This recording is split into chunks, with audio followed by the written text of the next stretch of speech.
मेरी झोपड़ी के भाग आज जाग जाएंगे, राम आएंगे। ओ मेरी झोपड़ी के भाग आज जाग जाएंगे, राम आएंगे।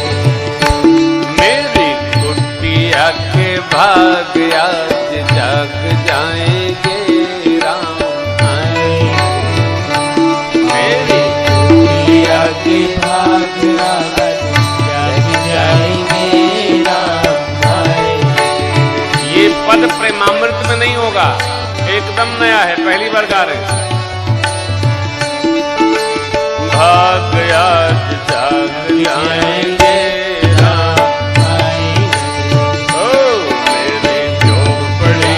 भाग आज जाग जाएंगे, राम आएंगे। राम आएंगे, आएंगे, राम आएंगे। राम आएंगे, आएंगे, राम आएंगे। राम आएंगे, आएंगे, राम आएंगे। राम आएंगे, आएंगे, झोपड़ी के भाग आज जग जाएंगे, राम आएंगे। मेरी झोपड़ी के भाग आज भूल जाएंगे, राम आएंगे।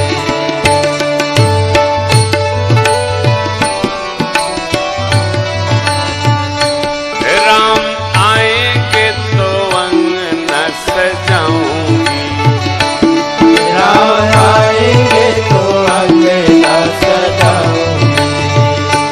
दिया जला के दिवाली मैं मनाऊंगी, दिया जला के दिवाली मैं मनाऊंगी।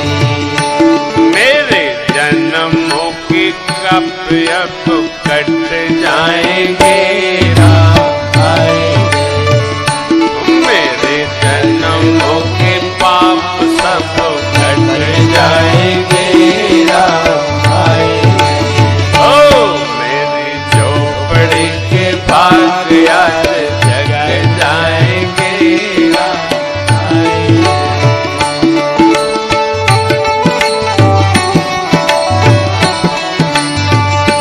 राम जी झूले के तो झूला मैं झूलाऊंगी, राम जी झूलेंगे तो झूला मैं झूलाऊंगी। मीठे मीठे गीत गा के मैं सुनाऊंगी, मीठे मीठे गीत गा के मैं सुनाऊंगी। ओ मेरी जिंदगी के सारे दुख मिट जाएंगे, राम आएंगे। मेरी जिंदगी के सारे दुख मिट जाएंगे, राम आएंगे। ओ मेरी झोपड़ी के भाग आज जाग जाएंगे, राम आएंगे। मेरी झोपड़ी के भाग आज जाग जाएंगे, राम आएंगे। राम आएंगे, आएंगे, राम आएंगे। राम आएंगे, आएंगे, राम आएंगे। ओ राम आएंगे, आएंगे, राम आएंगे। राम आएंगे, आएंगे, राम आएंगे। ओ मेरी झोपड़ी के भाग आज जाग जाएंगे, राम आएंगे।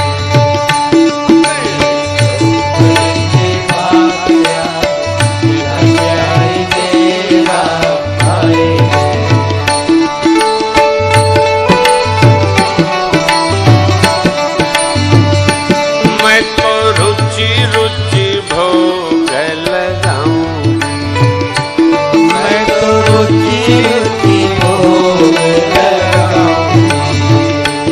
मीठे मीठे बेर प्रभु को खिलाऊंगी, मीठे मीठे बेर प्रभु को खिलाऊंगी। ही भाग मेरे खुल जाएंगे, राम आएंगे। गुरु कृपा से ही भाग मेरे खुल जाएंगे, राम आएंगे। मेरी झोपड़ी के भाग आज जाग जाएंगे, राम आएंगे। मेरी झोपड़ी के भाग आज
भगवान से अगर सुने हैं तो एकदम साफ आवाज है।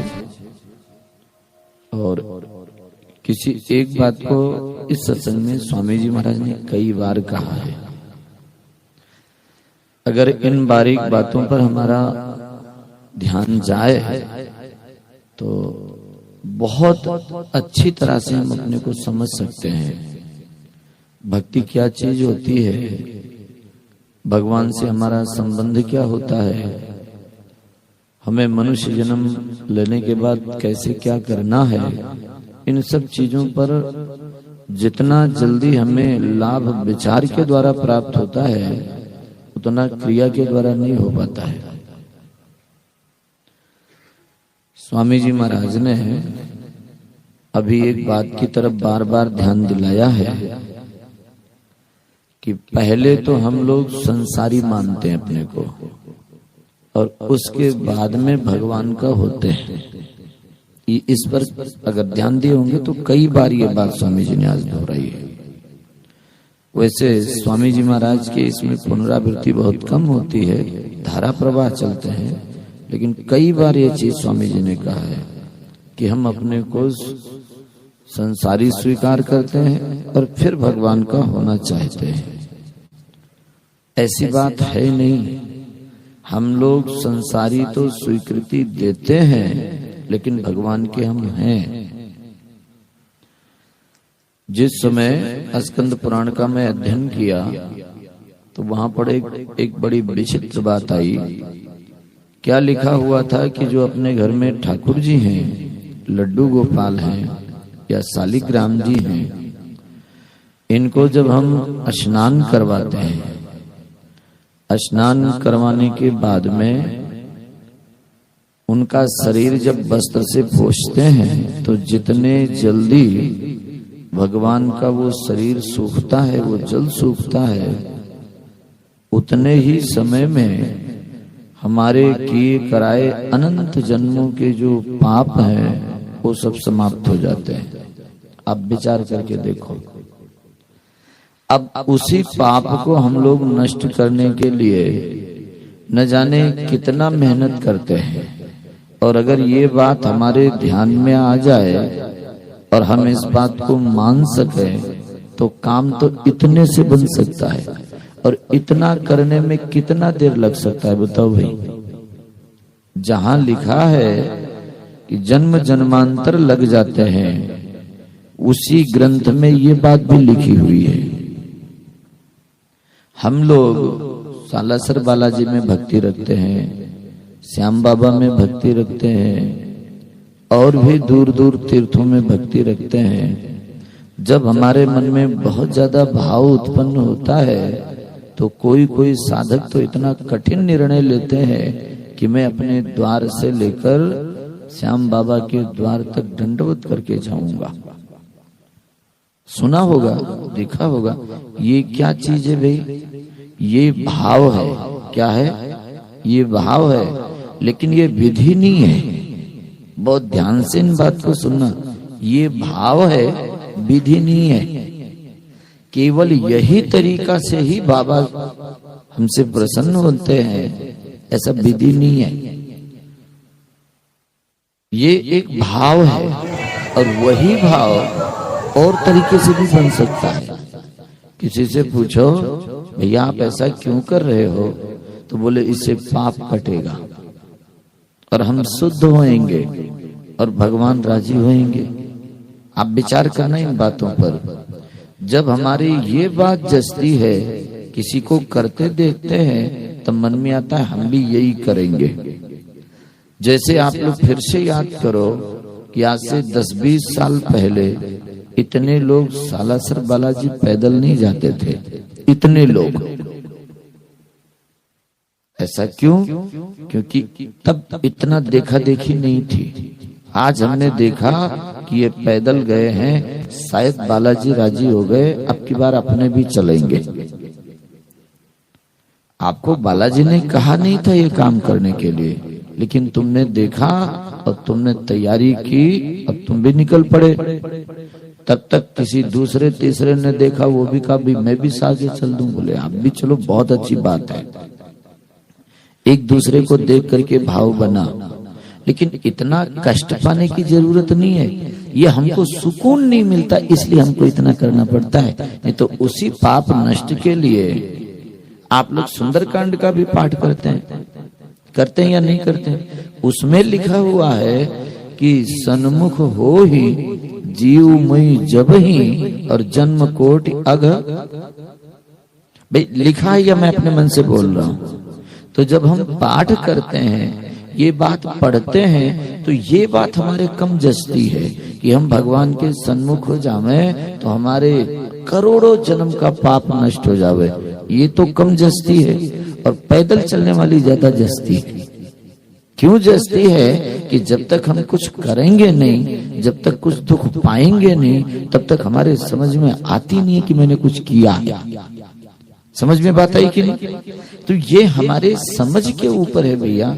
अगर आप यहाँ से दंडवत करके जाओगे तब भी पाप कटेगा, और भगवान को अपना मान के उनकी तरफ हो जाओगे तो भी कटेगा। अब सरल कौन सा है? हमको सरल अच्छा नहीं लगता है। स्वामी जी के सत्संग में हमने सुना कि देखो माघ महीने में पूरी गंगा जी स्नान करो, उसका भी महात्म है। और बैसाख के महीने में भी गंगा स्नान करो तो उसका भी महात्म है। तो स्वामी जी ने कहा जब तो दोनों महीने में गंगा जी के स्नान की महिमा है, तो फिर माघ महीना क्यों? अपने तो बैसाख चुन लो। ध्यान दे रहे हो कि नहीं भाई? जब बैसाख के महीने का भी महिमा है और माघ के महीने का भी महिमा है, तो फिर माघ क्यों? इतना सी क्यों मरे हम लोग भाई? लेकिन नहीं, वो जचती कम है। महात्म बराबर है गंगा जी के स्नान का, लेकिन जो समझदार होते हैं वो बढ़िया आनंद लेते हैं। गर्मी का सीजन होता है, बढ़िया ठंडी ठंडी गंगा जी, और घंटों मस्ती लेकर के अपने आप को तृप्त कर लेते हैं। और वही नहीं समझ पाते हैं तो जाकर के माघ में ठंडी में परेशान होते हैं एक डुबकी लगा के। हम ये नहीं करें कि माघ स्नान करना नहीं चाहिए, इसका अर्थ ये मत ले लेना आप लोग। कहने का भाव क्या है कि हम शास्त्रों को और संतों को थोड़ा समझें और साधना को भी समझें। स्वामी जी महाराज इसी बात पर ज्यादा जोर देने का सोच रहे हैं कि पहले आप संसारी मानते हो और फिर भक्त बनते हो। ऐसा मत करो। तब क्या करो कि आप संसारी हो नहीं, संसारी माना है, आप तो भगवान के ही हो। हम और आप भगवान के हैं, आप एक बार ये कथा 2 दिन हो जाए, उसके बाद घर में एक थोड़ा विचार करना और उठाना भागवत जी और उसमें पढ़ना। क्या पढ़ना? चाहे चंद्रवंश पढ़ लेना और चाहे सूर्यवंश पढ़ लेना। एक बार देखना, जब आप सूर्य चंद्रवंश पढ़ेंगे तो ब्रह्मा जी से ये सृष्टि शुरू हुई, ये सृष्टि शुरू हुई, इनके बेटा ये, इनके बेटा ये, इनके बेटा ये, इनके बेटा ये, इनके बेटा ये। तुम बोर मत होना, पढ़ते पढ़ते पढ़ते पढ़ते जब लास्ट तक आओगे तो किसी ना किसी के बेटे उन्हीं क्रम से आप भी हो, नहीं हो क्या? तो जब ये परंपरा चली वहां से है और आप कभी ना कभी उन्हीं के बेटे में आते हो, तो भगवान की जाति और आपकी जाति 2 हुई क्या? कोई बता दो। हमने क्या किया कि कर्मों के अनुसार से यहाँ जाति अलग कर ली। अब हमने जाति अलग करते करते करते करते कितने अलग हो गए। पहले तो 4 भागों में बट गए, फिर उनमें भी जोशी तिवारी और इनमें बट गए, मिश्रा पांडे इनमें बट गए, फिर इसके बाद में और धीरे धीरे, मतलब कितना, किसी एक जाति को ले लो, मेरे कहने का मतलब एक कोई नहीं है, कोई भी ले लो, बढ़ते बढ़ते इतना बढ़ते चले जा रहे हैं, गोत्र तक बांट दिया, उनका गोत्र वो और मेरा गोत्र ये। उसके बाद गोत्र में भी चाचा ताऊ को बांट दिया, बोले उनका घराना वो, मेरा घराना ये। फिर बढ़ते बढ़ते किस में आ गए? वो चाचा के और ये मेरे। फिर इसके बाद में दोनों भाई बट गए, फिर ब्याह करके 2 बच्चों को बांट लिया, वो तेरे पति का, ये मेरे पति का। ये जब हम करते गए ना, ये दुख का कारण हमारे हुआ।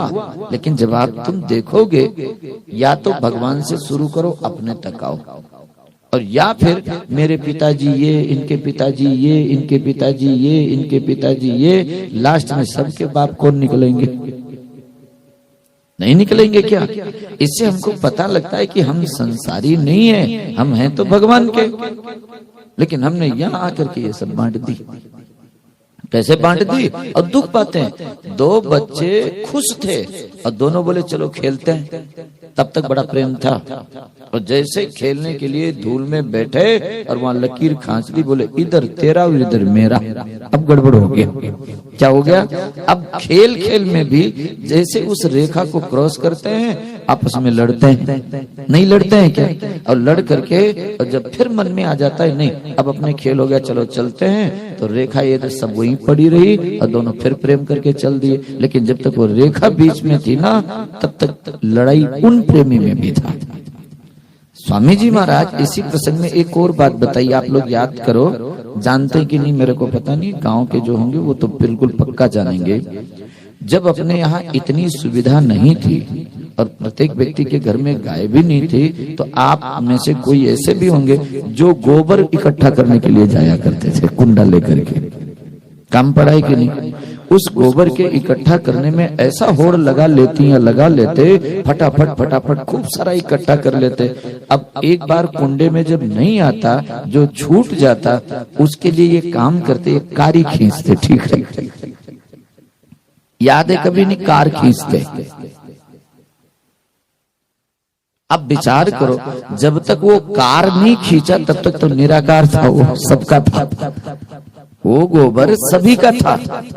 लेकिन तुमने इकट्ठा करके उस पर लगा दी कार, अब वो वहीं खराब भले ही हो, लेगा कोई नहीं उसको। ठीक याद थी ये बात कि नहीं? क्या क्रिया चढ़ाते थे उस पर?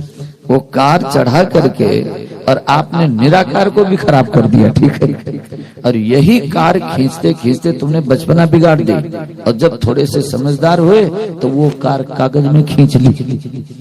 नहीं तो भैया ये तुम्हारा नहीं था, ये सबका है। और इसी कार खींच करके 2-2 अंगल के लिए आपस में लड़के मर गए, और वो भूमि वही की वही रही, हंसती रही कि लड़ो मत, मैं किसी की हो नहीं सकती, क्योंकि मैं पतिव्रता हूँ, मैं भगवान की हूँ, और तुम लड़के मर जाओगे और हम वैसी की वैसी रह जाएंगे। इस कार के चक्कर से छोड़ के निराकार की तरफ चलो, ये कार मत खींचो, काम पूरा ले लो। लेकिन हम लोग ऐसी स्वीकृति बदल लेते हैं। तो सदा इस बात को ध्यान रखो कि हम संसारी नहीं, इस कार को भी मिटा दो। आपने स्वीकार किया है, आप भक्त भी तो हो सकते हो भाई, आप भगवान के भी तो हो सकते हो, लेकिन जैसे तुमने स्वीकृति कर ली, अब गड़बड़ कर दी। एक महात्मा जी के पिताजी कभी किसी से मिलने आए तो वो महात्मा जी बोले मोरे ये मेरे शरीर के बाप है। तो मैंने कहा ऐसे कैसे बोलते हो? बोले मैं जो बोलता हूँ ये मेरे शरीर के बाप है, लेकिन इनसे जाके तुम पूछना कि ये किसके हैं। तो मैंने कहा कहने का क्या मतलब क्या है? बोले एक बार पूछ के आओ तब बताऊंगा। इनको मैं लाख समझाता हूँ लेकिन इनको पूछो कि आप किसके हो।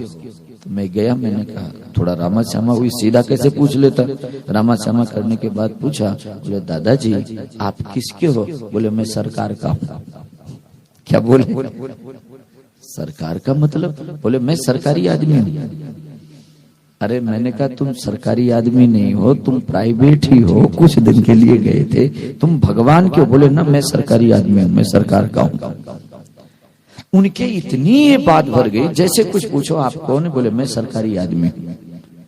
अब मैं सोचा कि कोई बहुत बड़ा सरकार में इनका योगदान हो रहा होगा, थे क्या?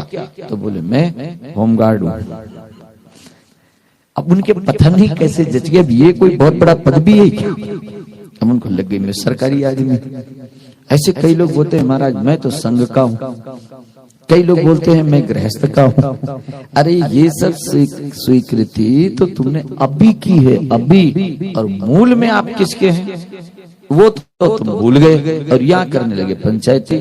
ये हमारे बंधन का कारण है। अगर हम शुरू से स्वीकार कर लें कि हम भगवान के हैं तो भगवान के तो हम हैं, ये स्वीकृति नहीं है, ये स्वीकृति नहीं है, ये सच्चाई है। और जब तक ये फालतू स्वीकृति आपकी मिटेगी नहीं तब तक भगवत प्राप्ति होनी नहीं है।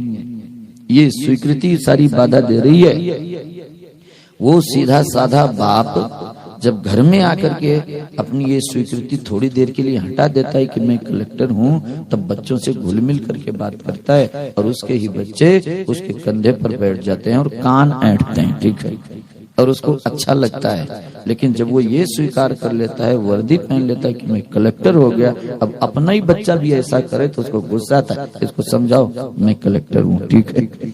होता है कि नहीं होता है? ये स्वीकृति सब कुछ। तो आप लोगों से निवेदन है कि जहाँ आप बहुत तरह तरह की स्वीकृति करते हो, एक स्वीकृति ऐसा भी कर सकते हो कि मैं भगवान का हूँ, और ये स्वीकृति नहीं है, ये सच्चाई है।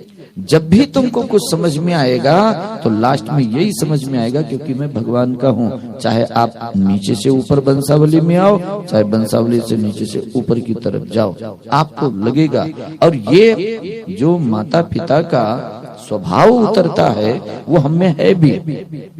हमारे पिताजी और हमारा जो जीवन है वो ऐसे ही है जैसे भगवान का है।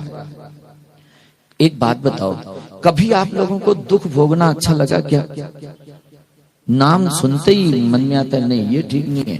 जिसको भी छोड़ना पड़े उसको छोड़ देंगे लेकिन दुख नहीं लेंगे। अगर कोई माता पिता भी समझ में आवे कि ये दुख देना चाहते हैं तो जीव उनका भी त्याग कर देता है जिसकी हमारा पहचान है। चाहे जितना घनिष्ठ मित्र हो, लेकिन जिस दिन तुम्हें ये समझ में आएगा कि ये भी दुख देता है तो मन में करेगा इसको भी छोड़ दे। जिस दिन ये शरीर जिसके बिना तुम एक क्षण रहना कल्पना भी नहीं कर सकते हो, लेकिन जब पता लगता है कि ये शरीर भी दुख दे रहा है तो लगता है इसको भी छोड़ दूं। नहीं आता है मन में क्या? ये गलत बातें हैं। ये शरीर जिसके बिना तुम एक सेकंड कल्पना भी नहीं कर सकते हो कि मैं रह पाऊंगा, अगर पता लगे ये भी दुख दे रहा है तो मन में आता है इसको भी छोड़ दें। और कई लोग चेष्टा भी करते हैं। तो दुख हमें पसंद क्यों नहीं है? क्योंकि हमारे प्रभु सुख राशि है। हमारा घराना वो सुख राशियों का घराना है। हमारे आदत है ही नहीं दुख का, और नाम सुनते ही घबरा जाते हैं। कैसे? जैसे जिस घर में लहसुन प्याज नहीं बनता है और वो कहीं पहुंच जाए तो उनको अच्छा नहीं लगता है, और वो कहते हैं ना मेरे घर में इसका चाल चलन नहीं है भैया, मैं तो नहीं खाता। और जिनके चाल चलन है वो बड़े आनंद लेके खाते हैं।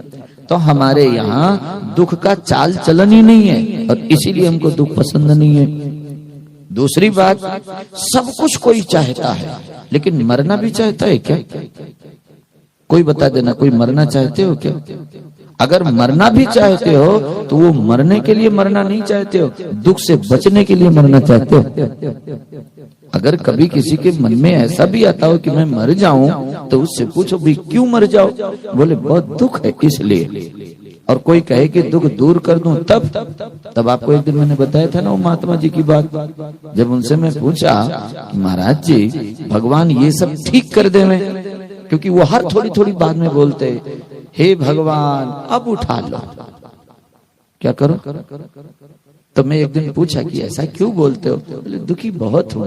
तो मैंने कहा ये सब दुख दूर कर दें भगवान, ठीक कर दें और फिर आवे। तो बोले प्रहलाद राम जी हमारे हाथ में गेड़ी नहीं है ना, भगवान का भी हाथ पैर तोड़ दूं मैं। कहने का भाव क्या है कि मरना कोई नहीं चाहता है। क्या कारण है नहीं मरना चाहता, क्योंकि हमारे परमात्मा कभी मरते नहीं है, मैं अविनाशी हूँ। और जब कोई मरने की बात कर लेता है तो सुहाता नहीं है, क्योंकि हमारी ये आदत नहीं है। तो मरता क्या है, मरता ये शरीर है। आप कभी कल्पना तो करो, जब आप गहरी नींद में सोते हो, गहरी नींद में सोते हो, तब आपको याद तक नहीं रहता है कि मेरे कान भी है, मेरे आंख भी है, और मैं कौन से जाति का हूँ, मैं बूढ़ा हूँ कि जवान हूँ, मैं गोरा हूँ या काला हूँ, दुबला हूँ या मोटा हूँ, ये सब याद भी रहता है क्या? कोई बता दो, गहरी नींद में ये सब कुछ याद रहता है क्या? पास है ये याद रहता है क्या? फिर भी जब हम जगते हैं तो किसी को अपना अनुभव बताते हैं, आज हम बहुत सुख से सोए, बताते हो ये अनुभव की नहीं। इसका मतलब क्या है कि जिस चीज की याद तक भी नहीं थी उसके बिना भी आप सुखी थे कि नहीं थे, लेकिन अब जब इसकी याद आई तब तुम्हें सुख नहीं हुआ, तब आप दुखी हुए। और इसको लेकर के आप दुखी हुए हैं। क्या दुखी हुए? किसी व्यक्ति से पूछो क्या हाल चाल है, तो बोलता है ठीक है, और जब इसकी याद आती है तब कहता है ठीक नहीं है, गोडा दुख है, कमर दुख है। इसको याद आते ही दुखी हो जाता है वो व्यक्ति। तो ये विभाग अलग है और हम और आप अलग हैं, लेकिन हम इसके साथ इतना टच हो गए हैं, इतना घुल मिल गए हैं कि इसके बिना अपना लगता नहीं है। कैसे? जैसे जब व्यक्ति का ब्याह हो जाता है तो वो बाजार जाता है और दुकानदार को बोलता है भाई एक साड़ी मेरे लिए भी दिखाना। क्या बोलता है? व्यवहार कभी देखो आप, वो दुकान पर जाके दुकानदार को बोलता है कि एक साड़ी मेरे लिए भी दिखाना। अब वो कहता है भैया तुम साड़ी कब से पहनने लग गए? बोले नहीं वो घर वाली के लिए। तब जाके खुलासा करता है। लेकिन ये दोनों इतना स्नेह करने लग गए, इतना रखने लग गए कि व्यवहार में यहाँ तक उतर गए, बोले भैया एक साड़ी मेरे लिए भी दिखाना। वो तुम्हारे लिए साड़ी नहीं थी, तुम भूल गए कहने में, तो तुम्हारे घरवाली के लिए थी, लेकिन वो अपने से अलग उसको नहीं मानता है, तभी तो ये व्यवहार किया। ऐसे ही ये जीव इस शरीर के साथ रहते रहते इसका दुख अपना दुख मान लिया। क्या किया? और कहता है महाराज मैं दुखी। अरे आप दुखी नहीं है, ये शरीर दुखी है। ध्यान से सुनना, साड़ी आपको नहीं चाहिए, साड़ी इसके साथ रहने वाली कोई घरवाली नाम की कुछ चाहिए, लेकिन तुमको कहने में ये बात आ गई एक साड़ी मेरे लिए भी देंगी। ऐसे ही शरीर के साथ रहते रहते हम डूब गए इसमें, और इसके दुख को अपना दुख मान लिया। दुख किसी ने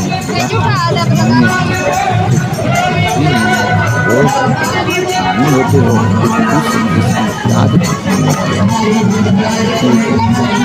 कैसे दूसरे घरवाले की तरफ छोड़ देते हो, उसके बाद कभी नहीं होते। जब ये उदाहरण है, आप इसको देखो, आप इसको और बात आपको जितने भी पुण्य पाप हुए हैं वो इससे हुए हैं, तुमसे नहीं हुए, लेकिन वो आप अगर समझ जाओ इन चीजों को तो बहुत जल्दी काम हो जाएगा। और नहीं तो झूठा बंधे हुए हैं, बंधे वीर मरकट की नहीं, तोता और बंदर की बात बताई गई, बंधे नहीं। तुलसीदास जी साफ शब्दों में कहते हैं जदप मृषा छूटत कठिन है, तो ये झूठी बंधन और कठिन बहुत है खोलने में। ठीक है, कठिन क्यों है? क्योंकि गांठ है ही नहीं तो खुलेगे कहां से? आप सोचो, वही कठिनता है कि जो हम समझ नहीं पाए। अब बंदर है, आदत लोभी है, जब पहेलिया उसको पकड़ता है व्याध, तो कैसे पकड़ता है बंदर को? सकरी मुख की मटकी लेता है और चना खूब भर देता है, चना होता है वजन। और बंदर का स्वभाव है दोनों हाथ से लेना, और वो दोनों हाथ डाल करके और मुट्ठी में पकड़ता है चना, और जब डाला तब तो था खाली, और उसके बाद जब मुट्ठी भर ली अब, और वो चना के कारण से मटकी वजन है, और बंदर ने क्या सोचा कि मटकी ने हमको पकड़ लिया। अच्छा एक बात बताओ, घबराहट में ये विवेक खोया उसने? वैसे तो उसने खुद ने चना पकड़ा, ये ज्ञान पकड़ते समय था, लेकिन जब वो निकालना चाहा और भय के मारे भूल गया कि मटकी ने मुझे पकड़ लिया। अरे मटकी ने नहीं पकड़ा, तुम चना छोड़ो और मुक्त हो गए। लेकिन वो बंदर अब चना छोड़ना तो क्या, उसको याद तक नहीं है कि चना मैंने पकड़ा, वो सोचता है मटकी पकड़ ली मेरे को। और इस बहन के चक्कर में परिणाम क्या होता है कि व्याध सच्ची में आके पकड़ लेता है उसको, और नहीं तो व्याध के हाथ कभी बंदर आएगा क्या? ऐसे हमारी दशा है। ये सुख भोगने के लिए संसार में हम आए और पकड़ा हमने और भूल गए महाराज, अब तो बंध गए। अरे कैसे बंध गए तुम भाई? किसने बांधा तुम्हें? ये तुम सुख लेना छोड़ दो और आज ही फ्री हो जाओ। लेकिन हम सुख लेना चाहते हैं और कहते हैं महाराज हम तो घर गृहस्थी वाले लोग हैं, दुख पा रहे हैं, बंधे हैं, महाराज क्या करें?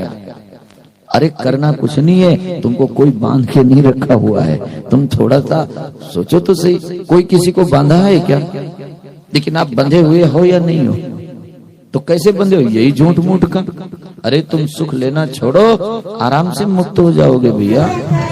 लेकिन हम फंस गए इसमें, कैसे? उल्टे सीधे विचार से। तो स्वामी जी महाराज बार बार आपको कहते हैं आप अपनी स्वीकृति बदलो, आप संसारी नहीं हो, आप पापी नहीं हो, आप गृहस्थी नहीं हो, आप भगवान के हो। ये क्यों नहीं मान लेते हो? ये मानने में नहीं आता है, ऊपर ऊपर से आता है और अंदर से तो बैठे हैं। एक दिन एक साधक सत्संग कराने के लिए ले गए, और उसके बाद वो अपने जो सत्संग में बात कही थी कि हम ऐसे करेंगे, उस पर खरे नहीं उतरे वो। और जब खरे नहीं उतरे तो हमें भी तकलीफ हुई, और वो पूरे कमेटी वाले को बुलाया और मैंने समझाया कि आप पुराने सत्संगी हो, आप साधक हो, और ये बात कह के लाए थे और आज आप बदल रहे हो। तो वो क्या बोले? बोले महाराज हम साधक नहीं, हम ये हैं, कुछ बोले। अब हम नहीं बोलेंगे वैसा। तो मैंने कहा आप अभी कैसे बदल गए? बोले वो तो हमारी बाहरी रूप था, अंदर तो हमारे यही बैठी है कि मैं ये हूँ, और आप माफ करें, धीरे धीरे हम सुधारेंगे। समझ में आई बात? तो ऊपर से तो हम भगवान के बनते हैं, और अंदर से सच्ची बताना, अंदर से क्या? हम गृहस्थी हैं महाराज, हम तो संसारी हैं महाराज, हम तो पापी हैं महाराज। अरे इतनी दूर से तुम गंगा जी गए और गंगा जी स्नान करके आए, और फिर भी बोल रहे हो कि मैं पापी हूँ। जब आप इतनी बार स्वामी जी महाराज के सामने बैठ करके ये बातें कही कि मैं भगवान का हूँ और भगवान मेरे हैं, एक कोई कुर्सी वहां से उठा लो फटाफट। मैं भगवान का हूँ और भगवान मेरे हैं, उसके बाद तुमको कैसे आया कि मैं गृहस्थी हूँ? बताओ भाई। तो इन सब बातों पर अगर हम लोग जोर देंगे तो थोड़ा समझ में आ जाएगा। फिर से मेरी निवेदन है, 2-4 मिनट और आप ध्यान से सुन लेंगे। ये बात बदलनी है बस, और बदलनी नहीं है, सच्ची को स्वीकार करना है। आप जब भी कृपा करो तो अकेले में बैठो और देखो कि मैं कौन हूँ। आप देखो इस चीज को। जब तुम्हें बैठने में तकलीफ हो, लेट करके भी सोच सकते हो मैं कौन हूँ। क्या मैं गृहस्थ हूँ या बना हूँ?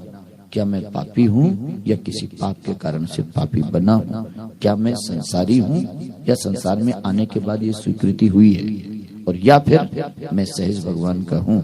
अगर ये बात आपको समझ में आ जाए तो भगवान का बन के जो भगवान की सेवा होती है, वो संसारी बनकर के भगवान की सेवा नहीं कर पाओगे आप। भूल होगी ही होगी। पहले हम अंदर से स्वीकृति करते हैं और फिर बाहर से क्रिया होती है, इतना फर्क है। आपके अनुभव की बात मैं बताने जा रहा हूँ। देखना ऐसा है या नहीं। पहली बार जब समाज में किसी ने तुम्हें गाली दिया, फिर से सुन लो, समाज में पहली बार जब आपको किसी ने गाली दिया तो आप उलट करके गाली नहीं दे पाए और उसको सुने और घर आए। आप दुखी हुए लेकिन गाली नहीं दे पाए, उल्टा उस दुख से दुखी होकर के घर में अब अकेले बैठ करके एक तैयारी किया, क्या मैंने कोई गलती नहीं की फिर भी उन्होंने मेरे को गाली दी। अगली बार वो गाली देके देखे उनको 2 का 4 नहीं सुनाया तो मेरा नाम नहीं है। ये तैयारी तुमने अकेले में की, और जब तैयारी कर ली तब 2 का 4 नहीं 10 भी सुनाया। लेकिन कब? जब आप अपने आप को गलत पहले तैयार किया, उसके बाद गलती की। और जब तक आप ये स्वीकार नहीं किए थे तब तक गाली सुनने के बाद भी तुम गाली नहीं दे पाए। ये बात है सही या नहीं? इसका मतलब हम पहले अपने को तैयार करते हैं, उसके बाद कोई क्रिया करते हैं। जब तक आप इतने लोग बैठे हो अपने को ये स्वीकार नहीं करोगे कि मैं चोर हूँ, लाखों रुपया किसी का पड़ा होगा, तो तुम्हारी हिम्मत नहीं होगी कि आप उठा लो। कोई लोग तुम्हें परेशान नहीं करेगा क्योंकि तुम अभी अपने को गलत बनाए नहीं हो। और जिस दिन आप अपने को चोर स्वीकार कर लोगे तो लोगों को पड़ा हुआ तो छोड़ो, आप तो जेब में से निकालने में माहिर हो जाओगे। ये क्या थी? ये स्वीकृति थी। इसलिए आप लोगों से मेरी निवेदन है, धीरे धीरे देखो, शरीर तो अपना रंग बदलेगा भैया, इसको कोई कर नहीं पाओगे ठीक। स्वामी जी महाराज इतने बड़े महापुरुष थे, लेकिन जब प्रोस्टेट वाली उनकी समस्या आई, ऑपरेशन हुआ, उस समय मैं धोरे पर था मुरली मनोहर, और गया। कुछ संतों को अच्छा भी नहीं लगा कि मैं धोरे से गया। वो जाकर के महाराज जी से शिकायत भी मेरी की, लेकिन वो बात तो ठाकुर जी की कृपा से कान में स्वामी जी के साथ गई नहीं, और वो इतना ही सुने कि धोरे से आए। और इतने राजी हुए स्वामी जी और बोले, देखो चिंता मत करो, ये जो शरीर है ये व्याधि का मंदिर है। क्या है? और जिस देवता का मंदिर है, क्या वो देवता इसमें नहीं रहेंगे? वो रहेंगे। हम शरीर नहीं है, आप शरीर नहीं हो, ये व्याधि का मंदिर है और इसमें देवता वही रहेंगे। एक हटेंगे दूसरा आएगा, दूसरा हटेगा तीसरा आएगा, ये चलता ही रहेगा। बस इसी मंदिर के सहारे अपने परमात्मा की प्राप्ति कर लेनी है भाई। तो आप लोगों से यही निवेदन है, इन बातों को थोड़ा समझो। अगर हम समझ जाएंगे तो शॉर्टकट तो जाता हो जाएगा, नहीं तो बहुत लंबा यात्रा है, हम पार नहीं कर पाएंगे। अगर समझ गए तो मिनटों में समझ जाएंगे, इस बात को मिनटों में समझ जाएंगे। जहाँ सत्संग नहीं मिला है वहाँ बहुत टाइम लगता है। चित्रकूट की घटना मैंने देखी। एक महात्मा जी बढ़िया भजन करते हैं, लेकिन जब उन्होंने अपने कुटिया में गेट लगवाया ना, और मच्छर जाली लगवाई, कौन सी? मच्छर वाली जाली, और उसके बाद में थोड़ा सा कट करवा दिया, एक खिड़की बना दी।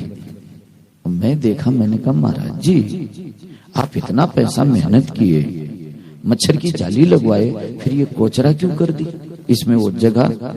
तो बोले आपको पता नहीं है, इधर भगत इसमें से पैसा डालेंगे। क्या किया? ये भोलापन नहीं तो क्या है? अरे जब इतना ही करना था तो ये फिर जाली लगाने का क्या मतलब हुआ? और रही बात पैसे की, तो इधर से डालेंगे, हाथ में भी तो दे सकते हैं। लेकिन अब उनको ये बात ध्यान में नहीं है कि देने वाले परमात्मा है, मच्छर से तो बच जाए कम से कम। तो मैंने कहा महाराज जी ऐसी बात नहीं है, इसको भी बंद करवा दो, तब भी आपको भगवान दे देंगे। बोले ना, तू अभी छोटी उम्र का है ना, तेरे को पता नहीं है। अब मैंने उनसे यही कहा, मैंने कहा तुम स्वामी जी महाराज की पुस्तक थोड़ा पढ़ो तो आपको तो पता लग जाएगा, मैं तो बाद में आपसे सीख लूंगा। तो बोले ला के मेरे को देना।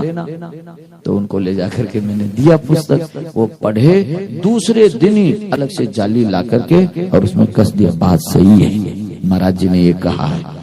तो मैं देखा कि सत्संग का प्रभाव पड़ता है। सत्संग का प्रभाव ना होने से बहुत समय तक हम तकलीफ पाते हैं, और बिना मतलब का। और वो बेचारे इतने अच्छे संत हैं, इतना सुंदर जीवन है, लेकिन उनकी ये बात जची हुई थी कि भगत इधर से पैसा डालेंगे। और जब वो पढ़ लिया कि भगवान दे देते हैं, उसमें स्वामी जी ने बढ़िया वर्णन किया। उसी दिन गए लाके लगा दिए। और मैंने पूछा महाराज मिलता है? बोले हाँ, बैठते ही मिलता है जैसे बाहर आता। तो जब उनको मिलता है तो ऐसे अपने को भी मिलेगा।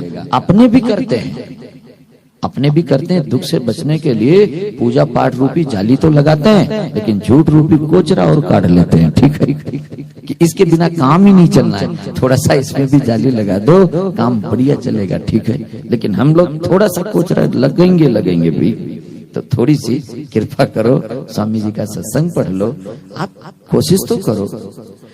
झूठ बोलने से धंधा नहीं चलता है, ये आप लोगों की थोड़ी जच गई है, उसको मैं क्या कर सकूं भाई, ऐसा है नहीं। जो तुम्हें मिलना है, हो सकता है झूठ कपट करके 2 ग्राहक से ले लोगे, और अगर सही बोलोगे तो उतने 5 से आएगा, इतने तो फर्क पड़ेगा। भगवान 5 भेज देंगे, जो 2 भेज सकता है वो 5 नहीं भेज पाएगा ना। मैं बीकानेर की बात आपको और बता दूं, कोट गेट पंसारी की दुकान है, वहां अगल बगल ही दोनों पंसारी हैं, लेकिन एक पर इतनी भीड़ रहती है और एक बेचारे खाली बैठे रहते हैं। अगर कोई देखे होंगे तो पता होगा। और वो मेरे से खुद बोले, मैं जल्दी पहुंच गया, उन्होंने बैठने का स्टूल दिया, और जब मैं बैठ गया तो बोले महाराज पंसारी की ये भी दुकान है, यहीं से ले लो। देखा मैं तो भैया, जब भगवान देना चाहते हैं तो अगल बगल वाले से कोई फर्क नहीं पड़ता है, और जब भगवान ही नहीं देने वाले होंगे तो भैया जितना मर्जी झूठ बोल लो, हमारे जचती नहीं है कि वो मिलने वाला है। मुरली मनोहर धोरे पर घूमने जाता तो एक पन्नी बीनने वाला मेरे को मिलता, रामा श्यामा होती। एक दिन मैंने उससे पूछा, तू भी बेईमानी करता है क्या? तो वहां सा बोले, महाराज जी मैं क्या बेईमानी करूंगा। मैंने कहा करता है क्या? तो बोले हाँ करता। तो मैंने कहा क्या करता है? बोले जब बहुत सारी पन्नी हो जाती है, उसको इकट्ठा करके पैक करने लगते हैं, तो पानी का छींटा दे दे के पैक करते हैं, तो 2-4 किलो वजन बढ़ जाता है। तो क्या वो अरबपति हो गए? लेकिन आप लोगों से यही निवेदन है, थोड़ा सा मन में सोचो, थोड़ा सा मन में सोचो कि हम संसारी नहीं हैं, हम पापी नहीं हैं, हम भगवान के भक्त हैं। आज स्वामी जी इसी बात पर ज्यादा जोर दिए हैं, तो ये नजदीक हो जाएगा रास्ता। और फिर भगवान का भजन करो। विधि जन्म अनेक की, सुधरे अब ही और अभी में आज में स्वामी जी बोले 24 घंटा होता है, और अभी में कुछ मिनट नहीं होता है। सुधर सकता है, करना क्या है? हो ही राम को और नाम जप। भगवान का हो करके जब नाम जपोगे तब ज्यादा फर्क आएगा। यहाँ जितनी माताएं बैठी हैं ये सब माँ है। कौन है? लेकिन वो जब बालक कोई रोता है तो अपनी माँ को याद करके उसका होके रोता है, तो सब पर फर्क कम पड़ता है, लेकिन जिसका वो होके रोता है उसको ज्यादा पड़ता है फर्क। और माँ तो सभी का नाम है यहाँ, लेकिन वो जिसका होके रोता है ना, जो उसके फर्क होता है वो इन सब के नहीं होता है। इसलिए किसी के होके रो तब आनंद ज्यादा आएगा, आपको असर पड़ेगा भगवान पर। इसलिए हो ही राम को नाम जप, तुलसी तजी कुसमाज। भगवान के हो करके उनका नाम लो और कुसमाज का त्याग कर दो। इतनी बात अगर हमारे समझ में आवे तो ये हमारा रास्ता शॉर्ट नहीं पूरा ही हो जाएगा। अभी अपने लोग प्रभात फेरी में चलेंगे। प्रभात फेरी में वापस आके यही पूरा करना है। कोई मिले अपने भगवान का राम जी राम बोल देना है। राम जी राम।